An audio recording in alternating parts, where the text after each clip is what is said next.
That's Not My Neighbor, a game with clear inspirations from Papers, Please. In this horror game, you must decide whether the person in front of you is really your neighbor. But unlike Papers, Please, a wrong decision will end the life of you and your neighbors. The world of Not My Neighbor provides a unique eeriness to the genre, with just how widespread the doppelganger issue has become. There isn't a single day without many doppelgangers trying to make their way into your home. How can we possibly survive in this situation? We have many tools at our disposal to figure out whether or not a person in front of us is, in fact, a doppelganger. Every day, we are given a list of individuals who requested to leave and come back to their home. Everyone who requests entry should have two things in hand: an ID card with the correct ID number, picture, name, and DDD stamp. And of course, make sure that the ID is not expired. They should also have an entry request form that will also have their photo, name, DDD stamp, apartment number, and their reason for leaving. Next to the door switch, we have the checklist. Go through each entry on the checklist and make sure none of them are incorrect.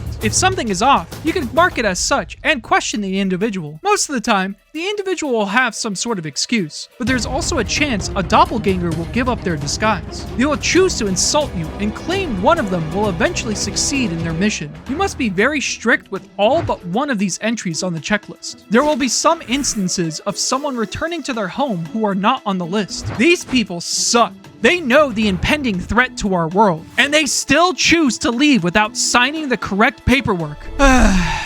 In situations like this, we have our handy telephone. On the right, we have 3 folders. Each folders contain information on our neighbors, organized by the floor that they live on. Each apartment has a telephone number that you can call. So it would be awfully suspicious if the person in front of you claims they left in a hurry, but when you call their apartment, their significant other answers and says they are in the building with them.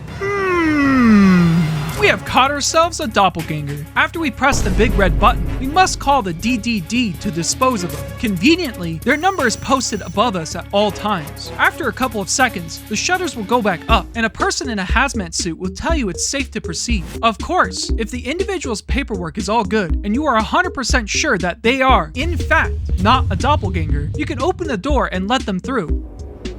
Wait, what are you doing? Lock the door, you idiot! Oh no, you let one through!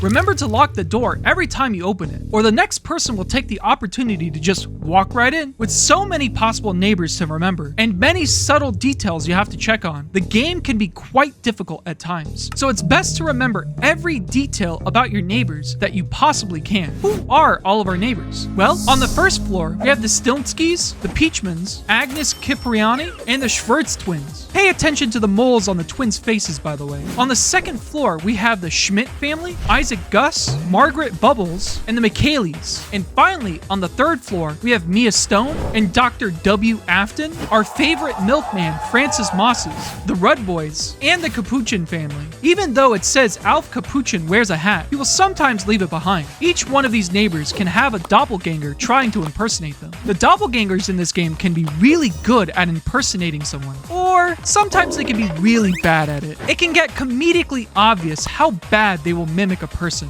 but sometimes these imperfections can be really subtle, like the twins' moles being on the incorrect spot, or just a subtle change on their nose. So even though you see that the paperwork is in order, you should take a good look at them before letting them inside. All of this leads to a simple but very fun gameplay loop. And then you have Nightmare Mode. Oh God, what happened to our neighbors? The constant pressure of life and death situations has taken a huge toll on our character. We see the world as a nightmarish version of itself. The walls are covered in blood, eyes replace the screws of our window, and all of our neighbors have changed, each taking a different form, occupation, and attitude towards the player. This game mode is listed as not recommended for new players, and there's a good reason why. If you mess up at any point, it's an instant game over. In standard mode, if you let a doppelganger inside, you'll know you messed up at the end of your shift. But in nightmare mode, they will attack you immediately. Also, accidentally killing your neighbors now has a consequence. A face will start growing on the wall each time you wrongfully accuse your neighbor of being a doppelganger, eventually leading to... Oh, holy crap! Overall, the gameplay loop of Nightmare Mode is largely the same. Look over the paperwork, question them if something is wrong, decide whether or not they are real or not, rinse and repeat. However, we have a special guest at the end of our shift. A happy clown will enter asking you to play a game. You can tell him no, but you won't like the consequences. Did he just kill the DDD agent? Oh no. The game you will play is a discount version of Uno. Honestly, this game is pretty RNG heavy. You must place a card down that is higher than the one in play. Face cards and aces act as wild cards that beat any card but are also beaten by every card as well. If you can't play a card, well, you'll keep drawing until you can. And oh my god, sometimes you can get so unlucky and just draw a full hand. If you win, then hooray, your shift is over. But if you lose...